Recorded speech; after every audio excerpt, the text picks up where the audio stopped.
friends, and welcome to this great Sattology session with a great guest. And the topic is very connected to scriptures, like the Hindu scriptures or Vedic scriptures, and the modern science. Like I said in many times, that the science is an integral part of the Vedic scriptures. And so you don't have to have a separate science related topic, because in dogmatic ideologies you need to have science separately, because the logic and reasoning is kept outside of the purview of the dogma. But in Vedic culture, the science is integral part of it. So this great author, an amazing speaker, and you have loved his talk with me last time, is back again. And we would like to, all of us would like to welcome him. So let us welcome Dr. Praveen Tiwari. So namaskar and welcome. Thanks, Aditya, for calling me again on this great platform. This is really a big task you are carrying on your shoulders, and I must thanks to all your viewers, and I appreciate this effort because they are going for the humanity. It's not about religion; it's about humanity. It's about the whole world. Great job. You are a great communicator, and because of your media background, actually you should be interviewing us, then we should be interviewing you. You are the That's better my job. communicator. That's my job actually. So we are interviewing or discussing with an interviewer, professional interviewer. So coming to this great topic that you have chosen, and I fully second that topic which you chose. My philosophy has been catch them young, because it's a fertile mind, it's an easy mind, and it's more prone towards logic and reasoning than dogmas. And as the people become older, they become more dogmatic and get stuck in their ways. So we got to work with the people before they get stuck in the times. So with that, I want to start with you. So what is your opinion on that? Let me just, this is a very crucial topic, and I must say that this is the topic which the whole world requires. It's not about me and you, and it's not about our interest. So, as far as today's topic is concerned, let me just show you and your viewers that I've been studying these things from the morning. I took some notes. So, as you asked, what is my view? So, I mean, this is a very important question.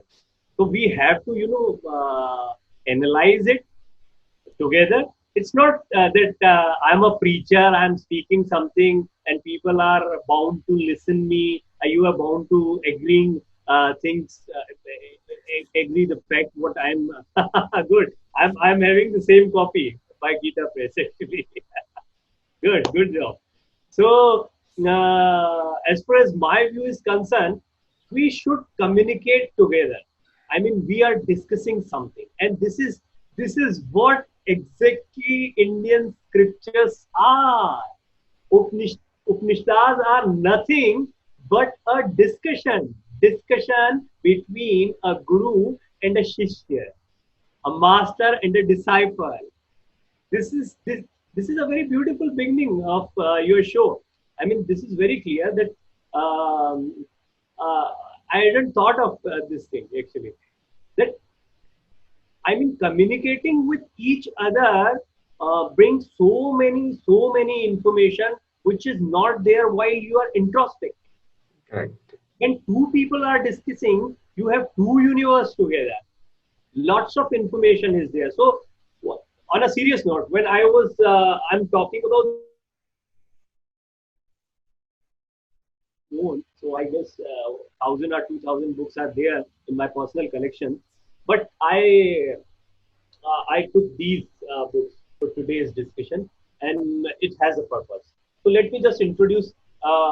Can I take some time? I mean, 2 or 3 minutes. Absolutely. Your forum is yours. Yes, please. Make it a little informal. That first, let me just introduce the topic, today's topic, as Aditya was also saying that Indian scriptures are Hindu scriptures or Sanatan scriptures. What exactly is this?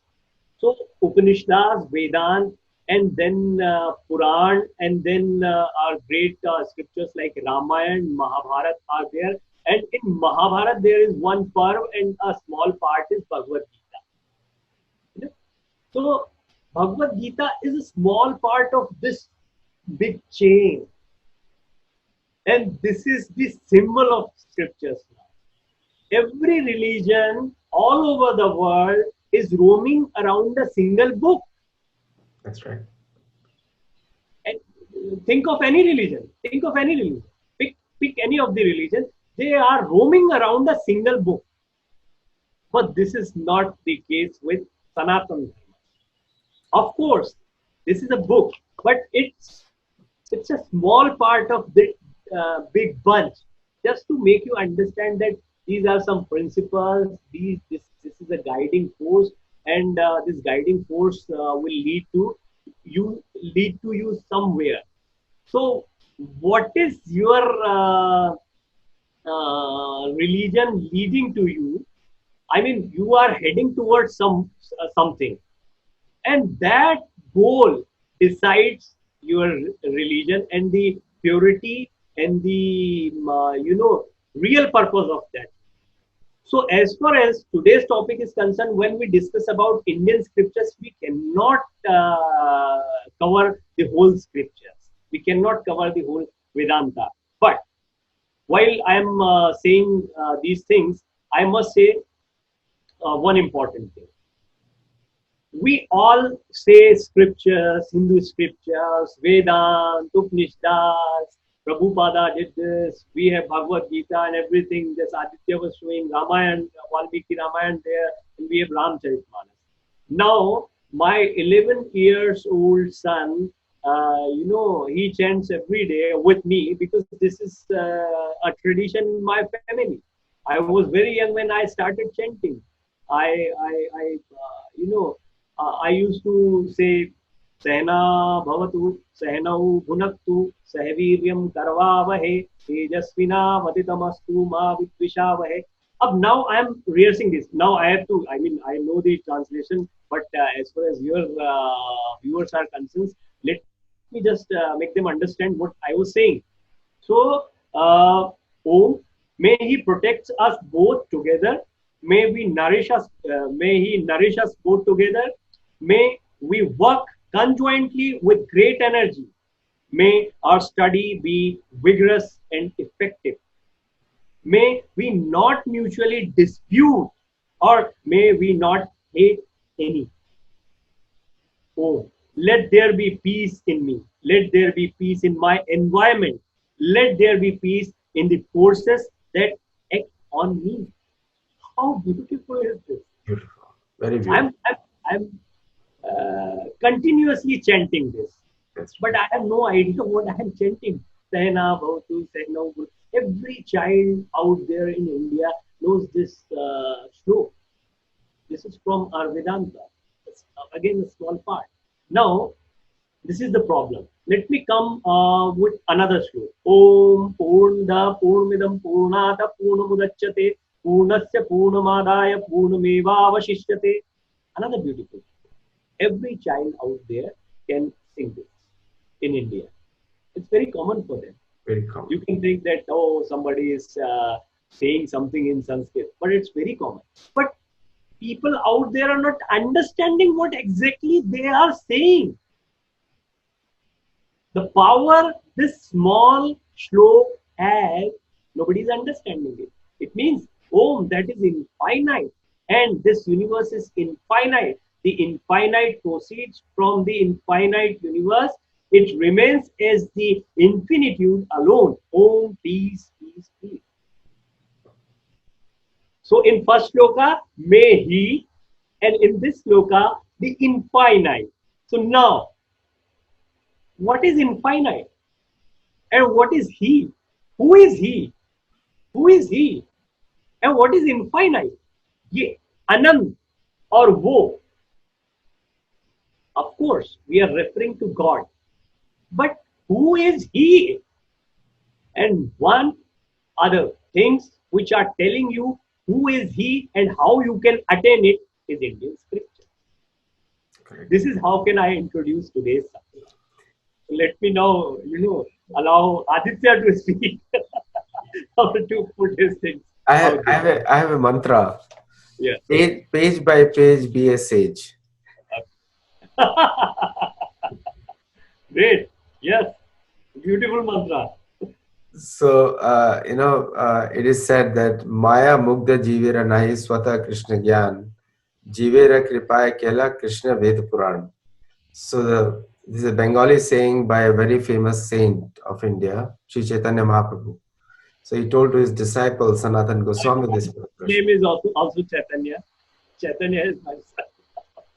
So, it's a I, beautiful I, thing. what I was saying, Aditya, that Chaitanya can sing these rhymes, but he doesn't know that what is the exact meaning of these mantras. He knows that he is worshipping God. God is out there. This is Ganpati. This is Lakshmi. This is Shiva. This is Hanumanji, Ram, Sita. He understands everything. But what The, is the purpose of these God figures? What is written out there in the scriptures from there you got your god figures, from there you got all the rituals. So this is the problem, that we have everything within us but we don't understand because nobody is making us understand. Now let me, if you allow me, I want to introduce two people who started this thing. So one is, when you talk about Hindu scriptures, you cannot forget this person, Adi Adi Shankaracharya. Shankaracharya. Adi Shankaracharya did a great job. What was that job? Adi Shankaracharya did, you know, he wrote explanation of Upanishads. What is the message of Upanishad? Right. So this was the great thing. Scriptures were there, but nobody was understanding. Yes. Shruti and Smriti, Yes. listening and memorizing, listening and memorizing. These Correct. were the two things what our Brahman children were doing those days, and Shankaracharya was one of them. But nobody was understanding what they are listening and what they are memorizing, and why they are doing it. This was a regular ritual for them. But due to this Shruti and Smriti, we still have our scriptures intact. Yes. We know what exactly was written there. And then Shankaracharya realized Shankaracharya realized that we should make something uh, we should make this thing easy for the common man.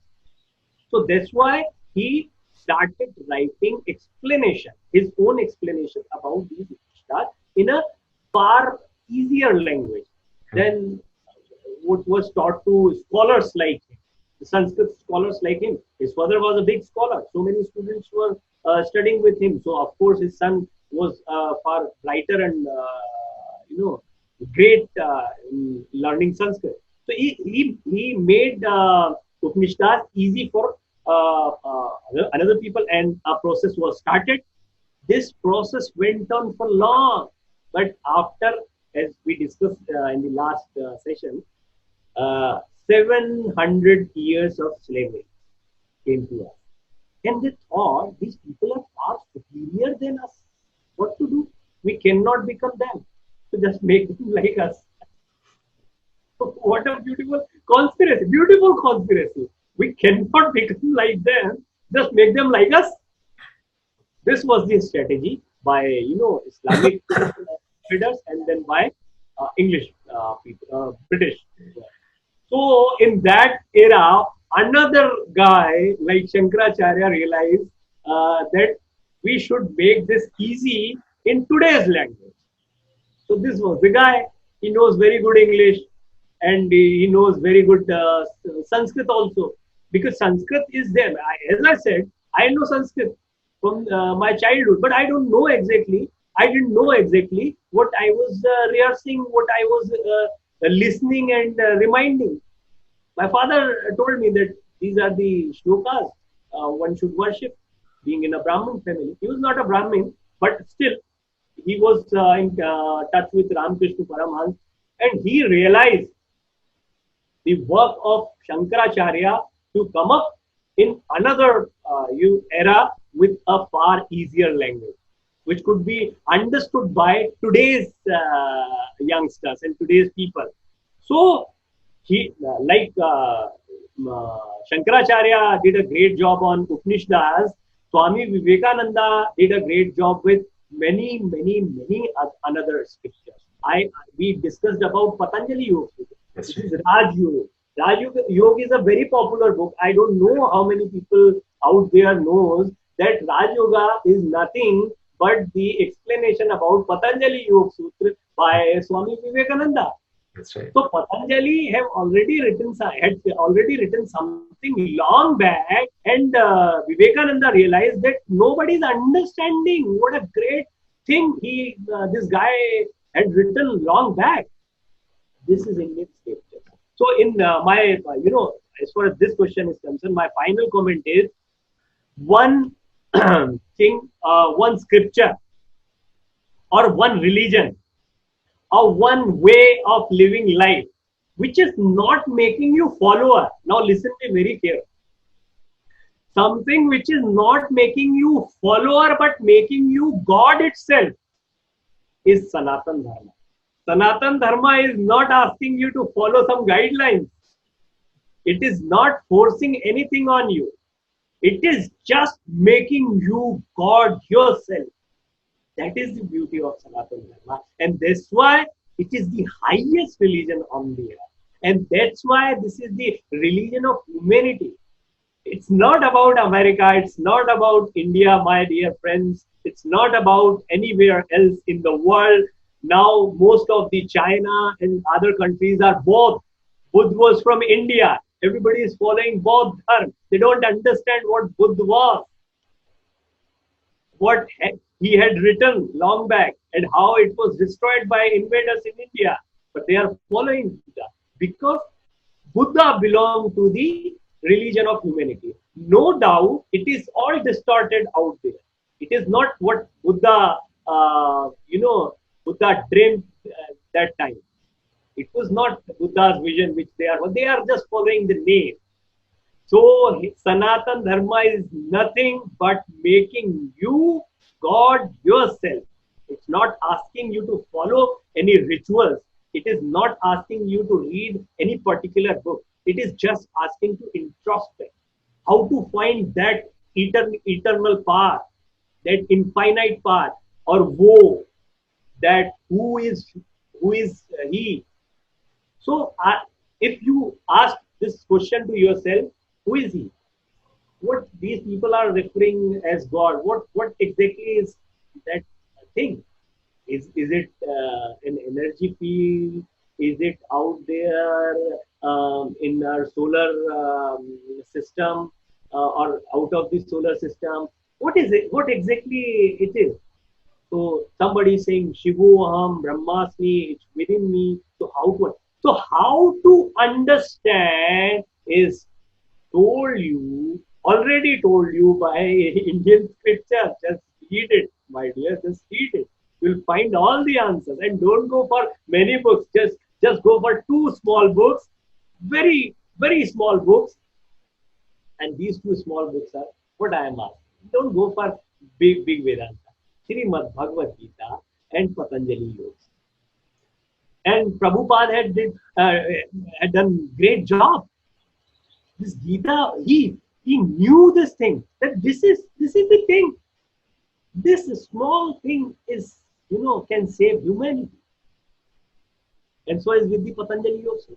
Sorry, it was little long, Aditya, but I thought that I should continue. I should. It's a great pleasure to hear you. You're a great communicator, and you have a great faith in what you do, and it's a wonderful thing to hear you. So don't even mind that. Now, coming back to the point here, Shruti Smriti Puranadi Pancharatriki Vidimvina Ekantiki Harir Bhakti Utpata Eva Kalpate. So this is written in Bhagavad Gita. and which says that if you do not follow Shruti and Smriti, any type of bhakti, it just creates disturbance in the society. And to the rest of the world, I always say, Atmate Manyate Jagat is a very famous Bengali saying. It says that whatever you're inside, you see the whole world as a reflection of that. So if in the inside you are clean, then you will see the whole world as a happy world. But inside you're depressed, you will see the whole world as a depressed world. Mm. Now, my next question to you is Vyasadev very clearly, since we are talking scriptures today, very clearly says in Srimad Bhagavatam in the second canto or first canto, third chapter maybe. So he says, "Ete cha amsha kala pumsa Krishnastu Bhagavan Swayam Indrari Vyakulam Lokam Hridayanti Yuge Yuge." Very clearly he says that. Where he says that the many kala and amsha. Amsha is the spirit soul, kala is the incarnation or avatar. The many incarnations and my amsha, like Mame Vamsha, all of us are jiva. All the jiva are amsha of Brahma, and the expansion of the Brahma Jyoti. So we are all qualitatively one. But Krishna's tu Bhagavan Swayam, it is very clearly says very this thing. Indrari Vyakro, whenever there is a disturbance of adharma in this world, which is going on a lot, uh, he comes down to take an action against adharma people. Now, my question to you is that you so rightly presented the teachings and the Sanatan Dharma very well through these authorized bona fide gurus. Now, what is India as a society doing to propagate this knowledge to the West? Because throughout the world, people are hungry for this knowledge. And the answer is with Bharatiya, Sanatani. No one else has the answer. Everyone has dogmas because they are trained in a dogmatic principles. They don't have answers. But a free thinking society like yourself, you are the leader of that society, one of the leaders of society. Free thinkers like you who have an open mind based on your faith and your tradition, but not everyone has it. So it is more the responsibility of Bharatiya to reach out to others. It's a thing where people are looking for guidance. So that's my question to you: is what are we doing to take it out? It's an important question, actually. It's a very important question. So let me just introduce few more books then. This is a very beautiful book. Very beautiful book. I don't know Mr. Dave is with us or not. I'm not sure this is published or not. But what exactly is this book? Let me just explain in few lines. It's talking about Mr. Dave was a chemistry professor for all his life. He did many experiments. He has so many students, PhD scholars who worked under his guidance. So he's a scientist basically. So this scientist was very much interested in Indian scripture. Now, Heisenberg, you must have heard about him. There is a discussion out there. People who are studying Pura University, they are also finding there. And some Muslim guys are out there. They are studying much more literature about Sanatan Dharma than our Sanatan students are doing, because they have to contradict the things. They are writing, wrong things there. I read it many of the time, but I'm very happy. They are working very hard. They are trying to find out something negative, but in that course also, they are at least studying it. And you can find even even reading wrong things about Sanatan Dharma will also make you understand Sanatan Dharma in a better way. This is the beauty of Sanatan Dharma. You cannot find anything else. Now people say Heisenberg has said in his autobiography that he was very much impressed with Vedanta. He met Rabindranath Tagore when he visited India. He got Nobel Prize, and Rabindranath Tagore also got the Nobel Prize. So these people were having a bonding kind of, and that's why he visited. So people made this thing out of this visit, or exaggerated that he was very much interested. I'm not saying who is Heisenberg or who is any scientist out there to give certification to Sanatan Dharma. Newton, Einstein, or Heisenberg was following Sanatan Dharma. That's why you should obey Sanatan Dharma. No, why? Nobody can give certificate to Sanatan Dharma. It is not required at all. I'm not asking for it. If they did so, it's for their greatness. They must have read something out there. That's why they were so great. Anybody who will study Sanatan scriptures will become great. That's my assurance. Just do that. Just do a research. Study what is written in Upanishads. I was saying Shankaracharya translated or explained in a easy way the Upanishads. So what is written in Upanishads? Have you ever studied? I'm asking to those guys, those viewers, those students of yours who are very much interested in Sanatan Dharma, are following Sanatan Dharma, or considering themselves as Sanatan Dharma, fighters. We are the followers of Vivekananda. Have you studied Upanishads? Be honest. Put your hands there and ask yourself: have you ever study Upanishads with full honesty? So most of the people will say, no, we never got an opportunity. You should study it. And you will find these were the best psychological books on the earth. Best psychological.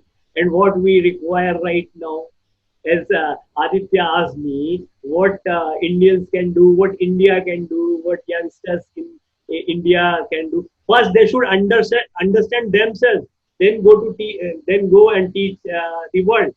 They have better opportunities, no doubt. They have better opportunities to understand because it is inherent. Right. It is in my legacy. I know all these mantras and hymns. All my life, I chanted this. My grandfathers were doing this thing. My nana, my dada, my father was doing this thing. My son is doing the same thing. So it's easy for us to understand. But have the urge to understand. Feel proud to born in such a glorified Sanatan Dharma, in such a great Sanatan Dharma, where everything is, given to you. It's spoon feeding kind of thing in India. Dharma is spoon feeding in India, but in Western countries, it's very difficult. They are looking for it. They're not finding the right way. That's why depression is there. That's why the mental peace is not there. Materialistic things are there. India is also, now today's youngsters are looking at America, Germany, Italy, and other countries for the sake of materialistic achievements. They want to get, big cars, beautiful buildings, beautiful streets, all the comforts of the life. But what about the comfort of your mind? The people who are already having these things, look at their condition, what kind of life they are living.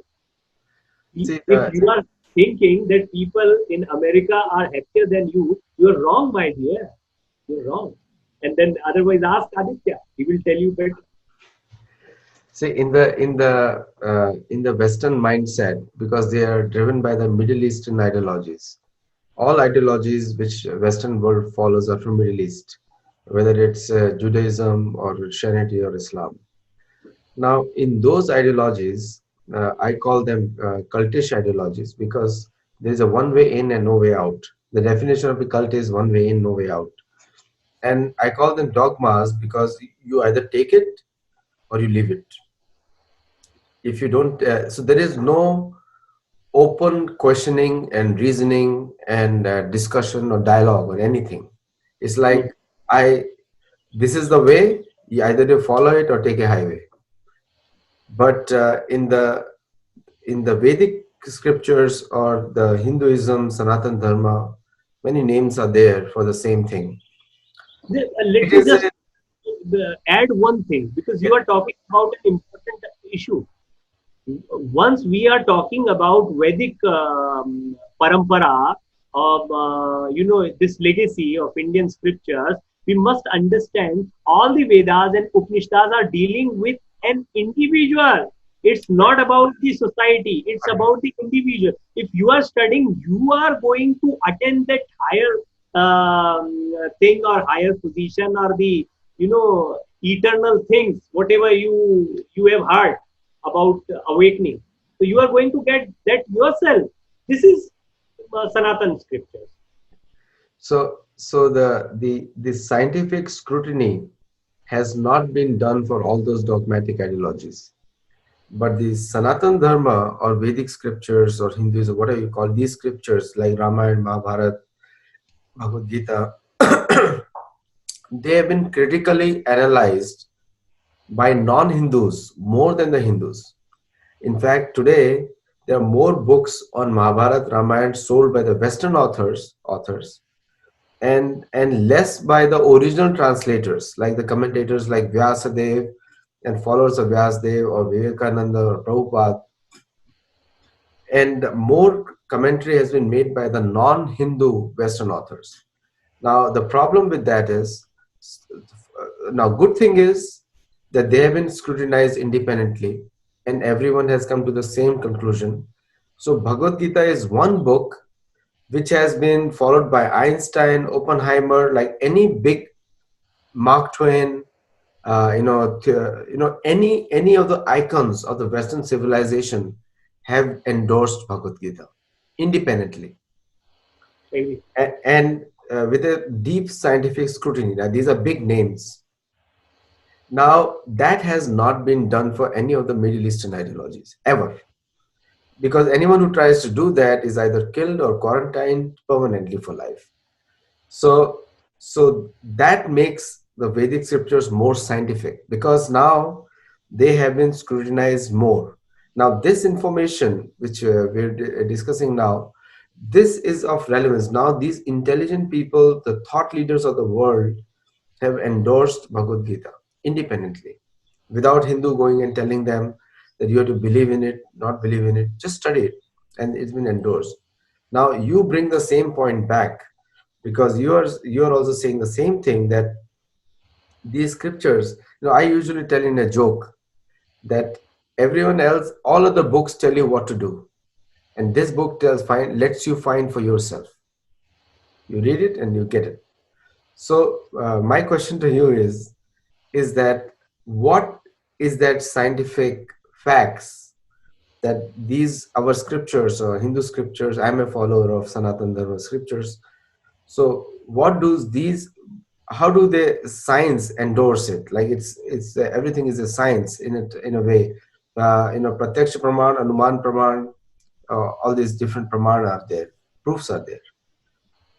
With that, we'll end the show. It's a very beautiful question, and very people many of the time ask just for the sake of criticizing Hindu Dharma. But this is a beautiful question, because Vivekananda says that that is how you can have faith on your own dharma, on religion. So as it's an important question, let me just explain you with some beautiful examples. Like, for example, we talked about Shankaracharya and Swami Vivekananda. These were the two people who did great job. What they did, they find out the it's not the fact that there were only 10 or 12 Upanishads. There were so many popular Upanishads that time. Hundreds of Upanishads were there. But he tried for only 10 or 12. Just cross check the facts. So why? Because he was a researcher. That's And right. everything written by him is a research paper you can consider. And now for new research, what you did, what you do exactly, you go, you study those research papers, and you give references of those research and research papers. This is the way how Hindu scholars have done work. If you are interested in that, he attend those things which are mentioned out there. What is Kaivalya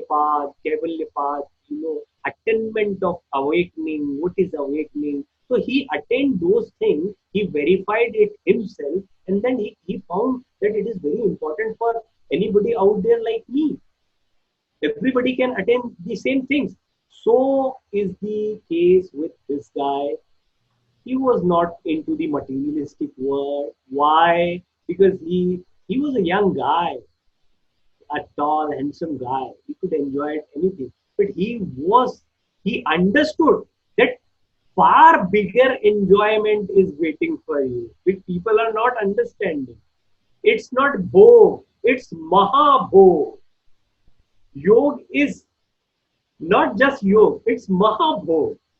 Because after that attainment, what you are realizing, what you are feeling, what you are looking for happiness, could there be anything which is far greater than happiness, far greater than enjoyment? You have to understand it yourself. And how would you understand? Just follow what Patanjali Yoga Sutra is saying. Sadhan pad, samadhi pad, vibhuti pad, kevalya pad.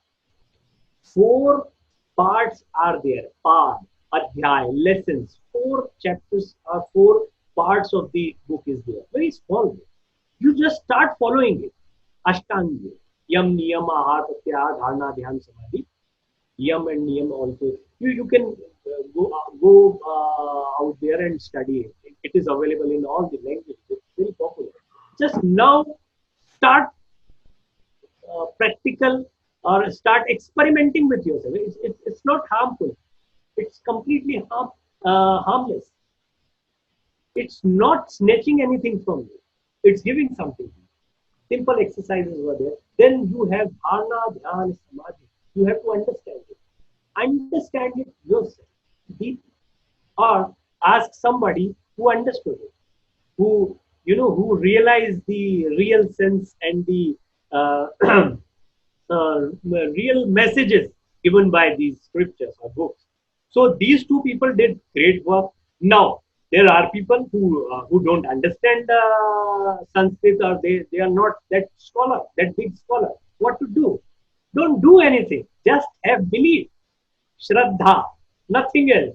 Just believe in God. If you can't do anything, just start believing on God. Shraddha is the most important part. So this is done by Prabhupada.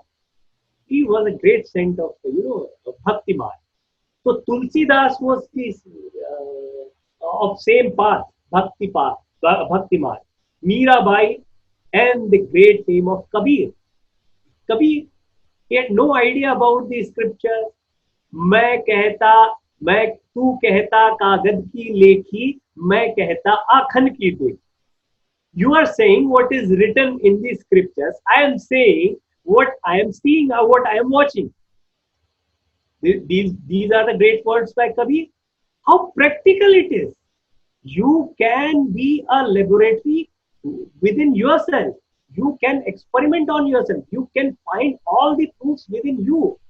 And you can attain what is assured by these books. And that is the, untouchable and,